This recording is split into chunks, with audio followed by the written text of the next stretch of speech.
Halo Metafisiker, berjumpa kembali dengan saya. Beberapa hari terakhir ini, saya begitu intens bersembahyang karena saya memikirkan suatu hal terhadap apa yang sebenarnya terjadi di dalam kehidupan masyarakat, baik secara lokal di lingkungan kita atau bahkan yang sikapnya mencakup kehidupan global, penduduk bumi. Karena saya mendapati sebuah kenyataan, sebuah realita di dalam kehidupan masyarakat pada saat ini, kehidupan menjadi begitu sulit. Dan di dalam persembahyangan saya dijelaskan beberapa hal yang menjadi pemetaan terhadap kondisi real mengapa bisa terjadi demikian dari sudut pandang metafisik. Saya akan menjelaskan hal tersebut dan ini akan menjadi perspektif bagi Anda untuk lebih aware terhadap keadaan real yang terjadi di masyarakat kita pada umumnya. So, jangan kemana-mana, tetap bersama saya di sini di channel Metaphysics for Life.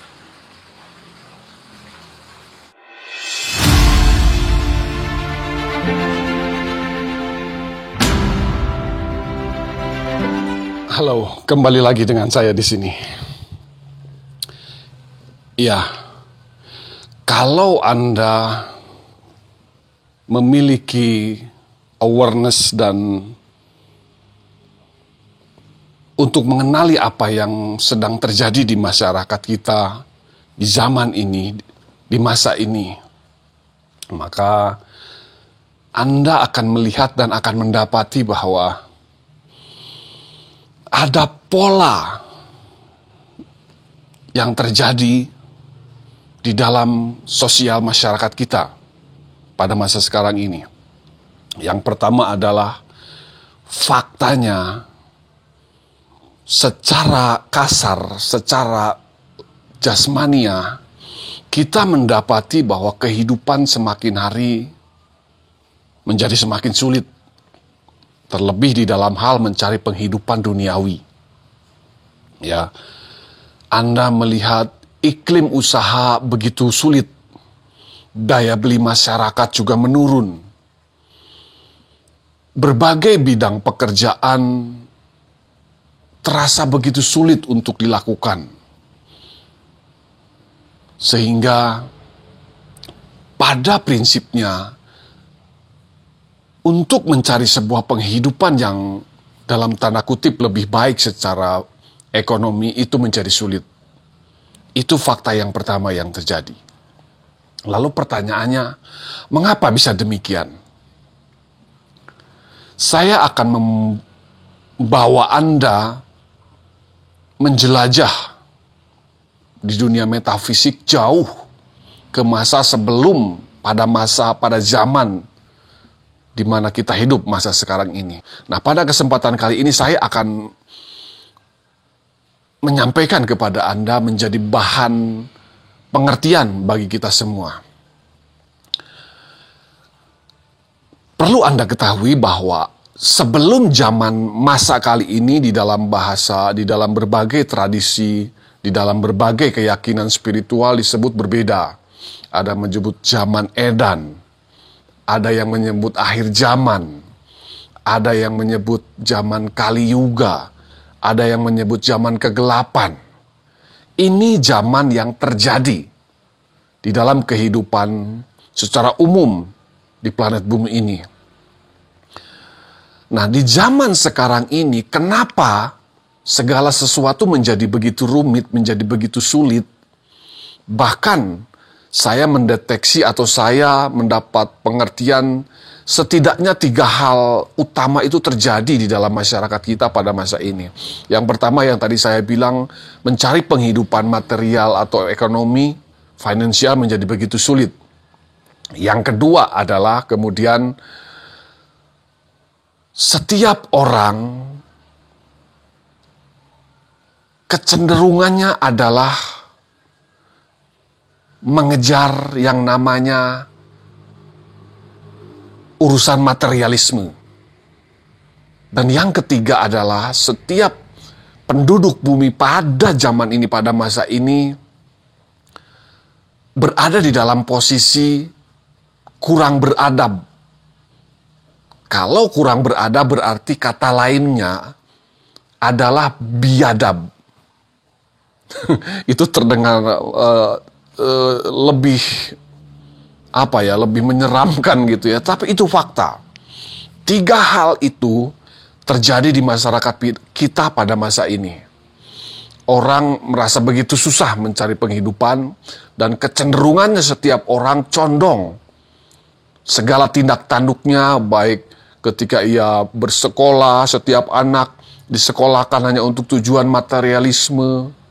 Ketika kita bekerja, ketika orang-orang bahkan berada di lingkungan spiritual, brahmana, orang-orang agamawi, tendensinya, motivasinya condong ke arah material. Dan yang ketiga, saya kembali ulang, adalah kebanyakan orang, 97% manusia yang hidup pada zaman ini kurang beradab atau biadab. Nah, kenapa itu semua bisa terjadi? Yang pertama adalah ini zaman, saya mengambil sebuah sudut pandang dari sisi sebuah kehidupan melampaui yang ditulis oleh kitab-kitab agama yang ada pada saat ini, bahwa ini zaman adalah zaman keempat, disebut dengan zaman Kali Yuga. Zaman Kali Yuga itu adalah sosok atau pribadi yang menguasai kehidupan pada zaman ini. Nah, mengapa kembali kepada poin utama yang 3 tadi, kenapa orang-orang zaman sekarang cenderung 3 hal tadi?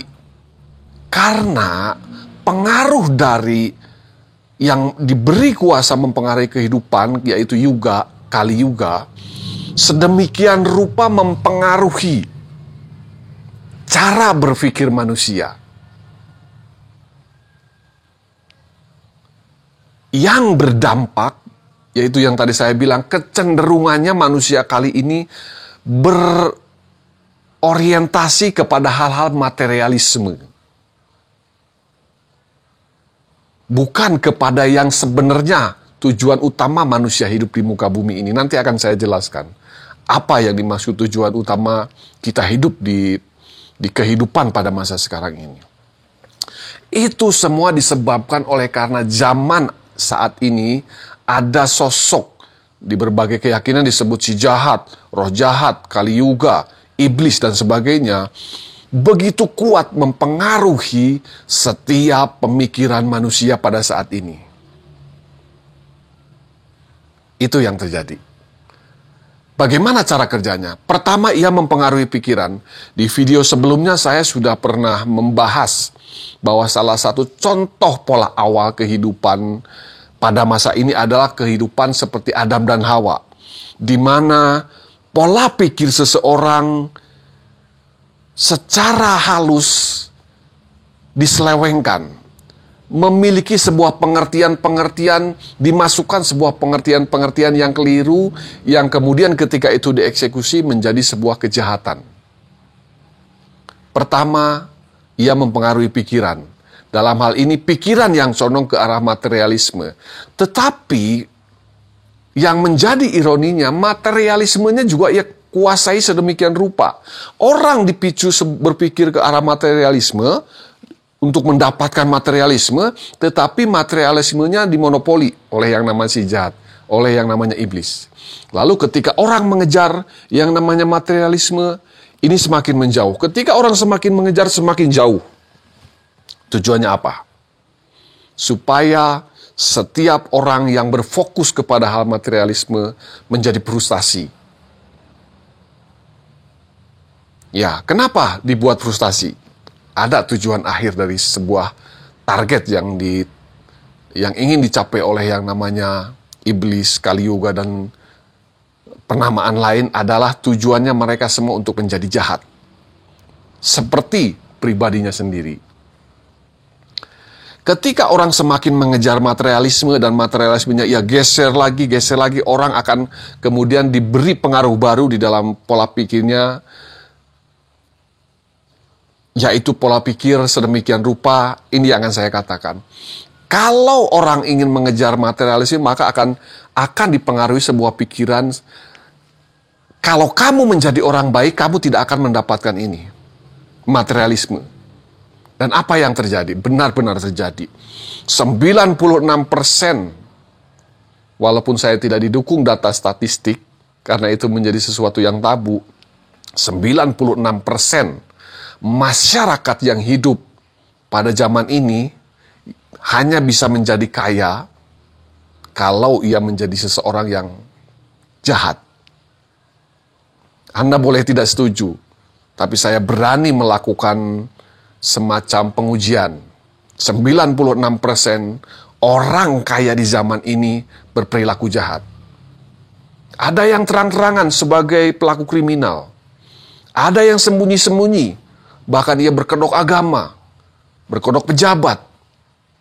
Tetapi kita banyak melihat berita, mereka melakukannya dengan cara-cara yang biadab, yang jahat. Karena mereka sudah dipengaruhi oleh sesosok si jahat, si iblis atau Kali Yuga, sehingga pola pikirnya menjadi jahat. Nah itu, Anda harus memahami bahwa ketika kehidupan semakin susah, oleh karena hal materialisme itu dikelola, dikuasai oleh yang namanya si jahat, iblis. Orang dipicu untuk berpikir condong ke arah materialisme, sementara materialismenya seperti umpan yang tidak akan pernah didapat dengan mudah, tapi harus didapat dengan cara yang jahat. Itu. 1 kali dayung, 3 pulau terlampaui. Itulah yang dilakukan oleh si iblis Kali Yuga, roh jahat. Orang diiming-imingi materialisme, sehingga kecenderungannya ke arah sana, lalu orang akan dibuat berpikir sedemikian rupa menjadi jahat untuk mengejar materialisme, dan orang kecenderungannya saat ini menjadi orang yang tidak beradab atau menjadi orang yang biadab. Pertanyaannya, ada nggak orang yang baik yang menjalani hidup benar di hadapan Tuhan yang menjadi kaya? Tentu saja ada. Dan disinilah letak pentingnya untuk kita pahami. Contoh di masa lalu, saya kembali mencontohkan Nabi Sulaiman. Ketika ia mengikuti jalan Tuhan, maka harta benda kekayaannya begitu melimpah. Tetapi di sini saya mau menegaskan, dan saya mengutip satu kalimat dari guru besar di dalam salah satu agama, ya, saya tidak menyebut agamanya, tapi seorang guru besar di dalam sejarah manusia berkata begini, kalau kamu berperilaku atau bersikap hangat-hangat kuku, maka kamu akan dicampakkan. Artinya, Anda harus menentukan antara Anda menjadi orang yang jahat atau Anda yang menjadi orang yang sangat baik.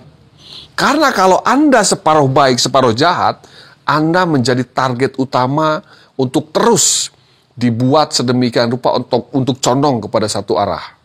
Ya, antara Anda dibuat menjadi sangat jahat atau Anda benar-benar memegang kukuh berkiblat kepada Tuhan menjadi sangat baik. Satu pilihan Anda akan menentukan jalan hidup Anda. Tapi kalau Anda bersikap hangat-hangat kuku, baik enggak, jahat enggak, maka Anda akan berada di golongan yang akan mengalami kesusahan di dalam mencari penghidupan materialisme. Karena apa? Ya seperti saya bilang, itu diumpani. Kadang memikirkan materialisme, tetapi kadang memikirkan spiritual, rohani, gitu, kesucian. Nah, di titik itu orang tersebut akan mengalami yang namanya perlahan demi perlahan akan mengalami yang namanya depresi. Di sini saya ingatkan, teguhkan hati. Kalau Anda fokusnya terhadap materialisme, maka cara yang mudah, jangan hangat-hangat kuku. Anda jahat sekalian. Mohon maaf, saya tidak mengajari Anda untuk jahat. Tetapi faktanya, kalau kecenderungan setiap Anda ke arah materialisme, cara yang mudah untuk mendapat itu Anda menjadi jahat. Kalau menjadi pedagang, ya pedagang yang curang. Kalau menjadi pejabat, pejabat korup. Kalau menjadi pengajar, ya pengajar yang palsu. Seperti itu, Anda akan cepat mendapatkan hal materialisme. Karena didukung oleh si jahat tadi, si iblis tadi, Kali Yuga tadi. Tetapi semua ada konsekuensinya.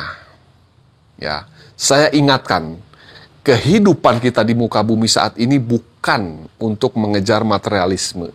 Itu akan berakhir ketika badan kasar ini ditinggalkan. Segala harta benda yang dikumpulkan akan membawa Anda kepada kehidupan yang hina di kemudian hari. Kalau Anda berkiblat kepada cara yang tadi, Kali Yuga, roh jahat, si jahat. Saya kemudian sekarang akan membahas sisi lainnya. Anda dan saya juga bisa mendapatkan segala keberlimpahan material, tetapi ketika Anda tidak mengejarnya. Saya sudah melihat bukti di masa lalu dalam sejarah kitab, dan juga melihat bukti nyata di real kehidupan di masa sekarang ini.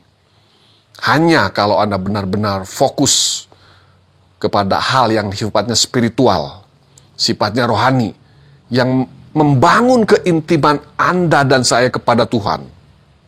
Kembali saya mengutip salah satu kalimat dari guru besar. Carilah dahulu kerajaan sorga dan kebenarannya. Maka hal-hal materialisme dia bilang akan ditambahkan kepada Anda. Tetapi untuk mengejar hal materialisme itu harus totalitas. Tetapi untuk mengejar hal yang spiritualisme, kerajaan sorga, Anda akan dibawa kepada tindakan-tindakan yang ekstrim. Karena pada dasarnya kita tidak bisa mendua fokus, yaitu fokus kepada spiritual atau kepada fokus material, fokus kepada Tuhan atau kepada yang jahat. Tidak, Anda dan saya harus absolut memilih sebuah tindakan. Kalau Anda memilih yang satu, hasilnya sama, kelimpahan. Tetapi efeknya di kehidupan berikutnya juga Anda mengalami kehidupan surgawi. Tetapi ketika Anda memilih cara yang berbeda, yang jahat, Anda juga mendapatkan kelimpahan materialisme. Tetapi konsekuensinya, saya memperingatkan bahwa hidup tidak berhenti ketika Anda mati. Kita akan terus melanjutkan kehidupan setelah mati. Tetapi masalahnya, selama hidup hari ini memakai jasad kasar, apakah Anda berperilaku jahat ataukah Anda berperilaku baik? Saya ingatkan kembali, kehidupan kita bukan berorientasi kepada yang namanya materialisme. Karena di kehidupan zaman sekarang ini, Kali Yuga, kehidupan materialisme dikuasai oleh si jahat itu, iblis. Maka salah satu cara untuk memahami kita hidup di zaman ini, kita harus memahami kehidupan zaman sebelumnya yang disebut Satya Yuga. Anda tidak akan mendapati di beberapa kitab agama yang ada pada hari ini, Anda tidak akan mendapati sebuah kebenaran itu. Tetapi kalau Anda berkenan menerima kebenaran dari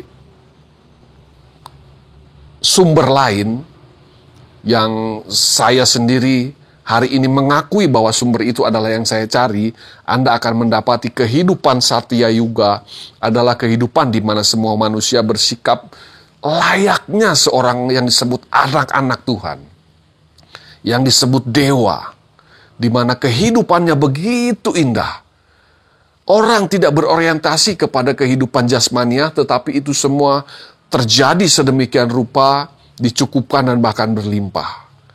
Dan kecenderungannya setiap orang mengejar hal-hal yang spiritual, di mana menjalin keintiman dengan Tuhan dan hidup menyenangkan pribadi Tuhan yang Maha Esa. Itulah yang terjadi pada masyarakat kita, yang terjadi pada masyarakat kita pada saat ini.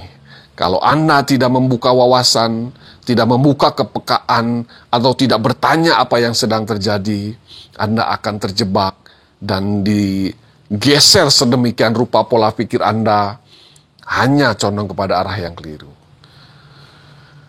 Ya, videonya sudah cukup panjang.